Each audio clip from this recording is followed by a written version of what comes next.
Karen Harding, so good to chat to you again. Nice to chat to you. You've been up to so much since we last spoke, like we were just saying. But we want to get into this brand new single, Sweet Vibrations. It's also the name of your EP as well. But this just in, Sweet Vibrations is going to be our record of the week here on Atmosphere Radio. Oh, yay. Thank you so much. Thank you. You are very welcome. We are loving it here at Atmosphere. But yeah, why this particular track, and why is this the title track on the EP as well? Well, I actually went through a load of different ideas, and I kind of was struggling to find the right words. I write lyrics, I write songs, whatever. But for some reason with this, I was really struggling to find something that was going to show what's going to be on the EP, which was upbeat record, a lot of upbeat records and things. And a lot of people know me for predominantly house dance music, so I wanted something that was going to tie in with that. So Sweet Vibrations was a song that I chose to have on the EP, and I thought, you know what, that's actually perfect, that title, so let's just stick with that. I mean, you don't have to do anything clever sometimes. You just have to just go with what feels right, and I feel like that's what we did. Yeah, go with your gut, go with that feeling, I suppose. And it is obviously, as you say, we love hearing your voice on all these big dance records, but there's a bit more of an R&B vibe on this 8-track EP, isn't there? Yeah, I wanted to just show people that that the R&B side of it heavily influences me, and I just felt like it was the right thing to put on at the time. There's a lot of dance music on there, and I wanted to have a moment on the record where people could take a little break, maybe just chill for a minute, because it is quite intense. It's quite intense, and I thought, It was just one of those songs that spoke to me when we wrote it, and I just love it, so that's why I want to share it with everybody. Yeah, and Love Crazy as well is that nice down tempo moment as well on the EP. Loving that one as well. Yeah, and you've been keeping us waiting for this EP. 2015, have you been putting it off? I mean, it's definitely been too long, but I just didn't feel like it was right. I don't know. It's I feel like now I'm at this stage where people really understand the artist that I want to be, and I think before this point I feel like maybe I've been a bit here and there, on this, on that kind of thing, which there's nothing wrong with, by the way. I just felt like there wasn't a steady stream of a bit of Karen Harding, so I just wanted to make sure that I was in that right place mentally and musically to release something like a body of work. Nice, yeah. And so you feel totally ready for that now. You're happy it's out in the world. Is it a bit scary now it's out there? Scary 100%, because it's a whole body. People can listen to it fully and then kind of judge how they feel about you, not in a bad way. It's that's just how it is. But I hope that people will listen to it the whole way through and can really get somewhere emotionally with it as well. So that the lyrics, I know that it's upbeat, but the lyrics in there are still to me meaningful, so I hope people can enjoy it. Personal tracks on there, yeah, for sure. And this is probably a really awful question, as you just had your very first EP out, but when's the LP coming? Well, this is actually a little, it's a bit bigger than an EP. It's 8 records, so we kind of wanted to go with that, because I feel obviously everything, a lot of the songs have already came out and that, so I felt like this was it's the right kind of ending to that. And then with the album we're talking about that already, so it's fine to ask. I think I kind of already know what song's going to be on there, and I think that's what I needed as an artist, to know what kind of sound I wanted to be on an album. So we're at that point, and I think we're just working on the records now to finish everything off. Amazing. Cannot wait to hear that. And yeah, loving all these tracks. As you mentioned, there's some that are already out that are on there, 4 new ones on there as well. One of the ones that's already out is You and I, All I Need, another tune we've been loving here at Atmosphere. Thank you. Video as well looked like the best house party ever. Oh, I mean, it pretty much was, to be honest. We were just kind of being showed what to do, told where to go. But what I love about music videos is the glam team. That's my favorite part of it. You get there looking like death. It's early in the morning. We're all just oh, I can't be bothered. But then they bring you a cup of coffee. Suddenly, you get down in the seat and you look you've just got out of bed, which I have. And then I get up out the seat and suddenly I'm Karen Harding, and I'm who's this? Ooh, hello. The hair and makeup. The diva's arrived. She's here. She is. But no, it's so much fun. I love doing music videos, and particularly this one. This was with the same director as the Morning video previously, and she just smashes it. Like, she's great at just having a complete idea of what she wants, and I guess that's what I need, really. But she just smashes it, and I feel very comfortable in her presence, which I think is quite important. Amazing. And you love doing music videos for the glam team. Love it. Of course. Who doesn't like getting a bit of glam done? I love that. Yeah. And you've been so busy. I was looking at all of the releases that you've put out since we last spoke, and I was like, oh yeah, I've got to talk about that one as well. Celebrate with Sammy Porter. How did that collaboration come about as well? I mean, that was one of those things that just kind of like came together again. So I was writing the song up in Leeds with a few people. And you love the Leeds contingent. I was going to say, like, I do. You keep it very northern, don't you? We've Tom Zanetti, Paul Wolford. Not intentionally, no, not intentionally, but it's just because I think we just have like a good vibe. I don't know, like, I think also because if I go up somewhere or go somewhere to work, I feel like I really get stuff done and I can get stuck in, and I'm not distracted by things at home, you know. So I went up, but we did a first day, which we actually wrote Always on My Mind by Shane Codd, which came out a couple of months ago, and then the second day we were all just feeling a bit sluggish, like, oh, what can we write, and then and I remember just like standing in the kitchen and just looking at the window, and we're all just like, oh God, what are we going to write about?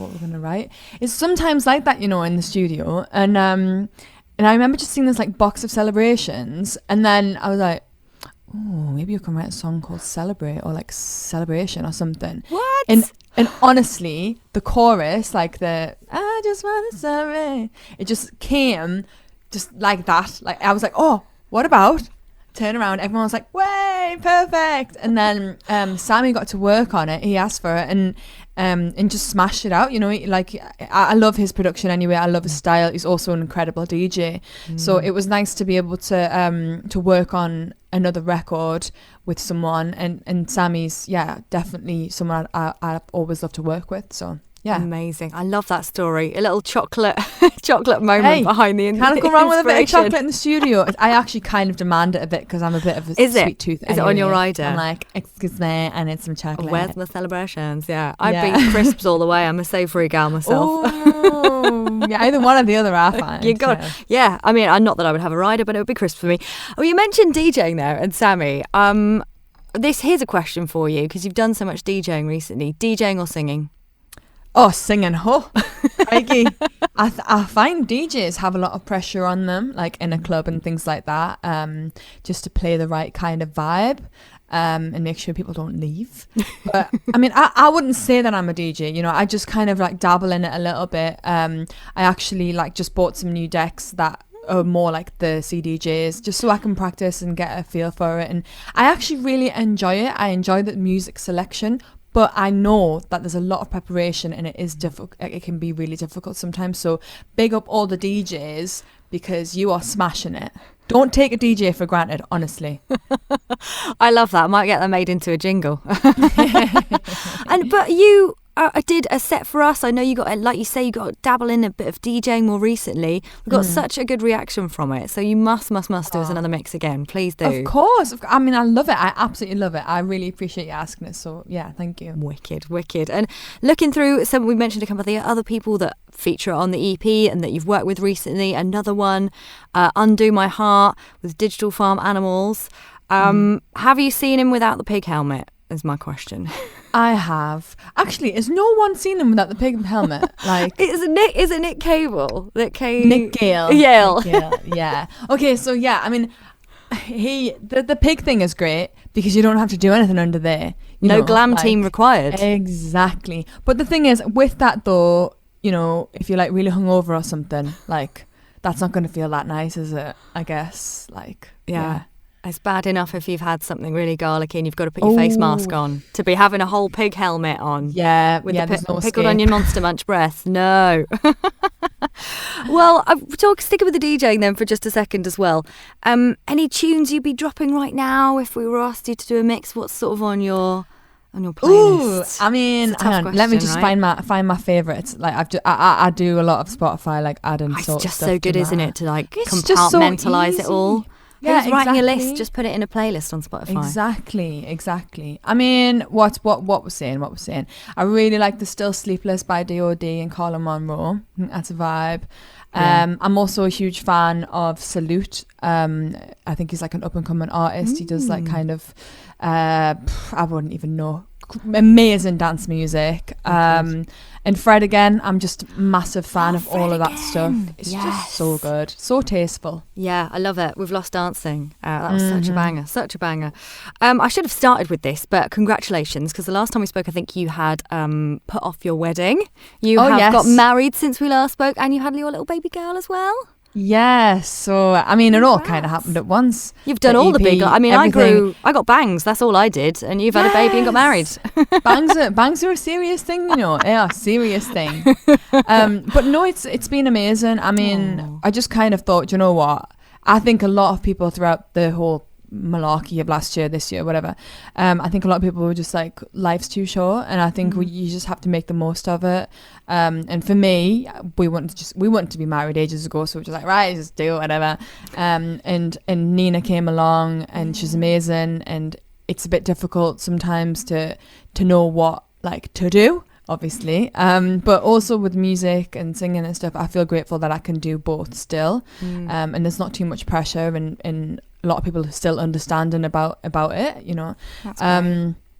But yeah, and then the EP came out, and I was like, what am I forgot what to do. How do you be an artist again? But you know, it just all comes back quite quickly, gigging, everything like that. I was just so grateful to be back on stage. That was a huge thing for me, and just the crowds, and it just felt so special. It feels even more special now, that, you know, with having a baby and being able to do that still and give it as much as I always did. It's a great feeling. Yeah, that's so good to hear, because you've been doing Manchester Pride. You did a big Halloween gig as well, so you had quite a busy summer. Was Nina coming to watch you whilst you were doing some of those gigs? It's far too loud for her. I mean, maybe next year I might bring her along.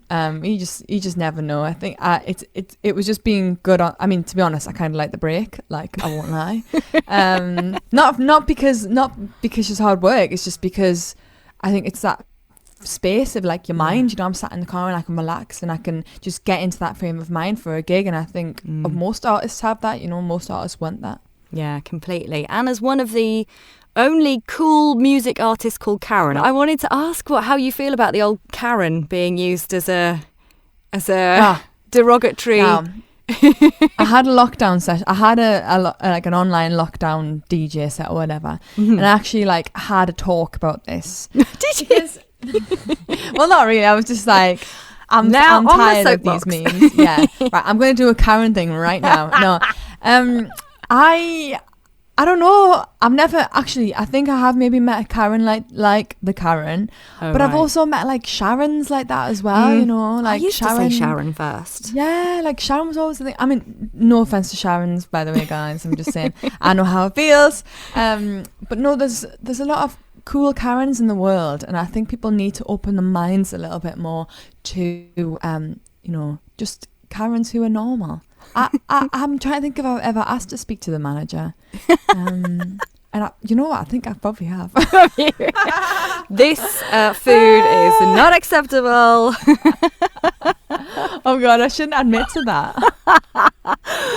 Your secret's safe. It's fine. We'll just pop it on the radio. Okay. Yeah.